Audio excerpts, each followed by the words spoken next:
The geologic lunar globe express 17 rock types left over due to the endogenic process, which includes 5 kinds of mare basalt, 7 kinds of non-mare basalt, and 5 kinds of special rock exposure.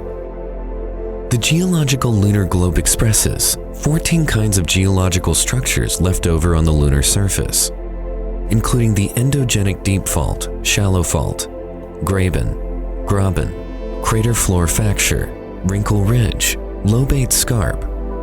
These like linear structures with a total of 16,839, volcanic vents, domes, and mascons. These 3 kinds of circular structures with a total of 364. And for the exogenic impact fracture, impact crater chain, these 2 kinds of linear structures with a total of 2,137. And for the impact crater and impact basin, these 2 kinds of circular structure with a total of 4,874.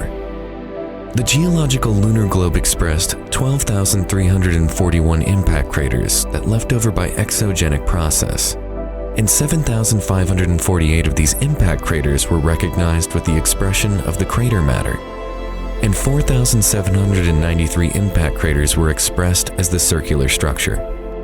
The geological lunar globe specially recognized 81 impact basins in the Paleolunar, which were left over by the exogenic process, with the expression of basin structures, and 49 of these basins belong to Icenian, 25 of them belong to Nectarian, 7 of them belong to Imbrian. Additionally, the geological lunar globe also express some special elements, such like the landing sites of lunar orbiter, special elevation points, and etc.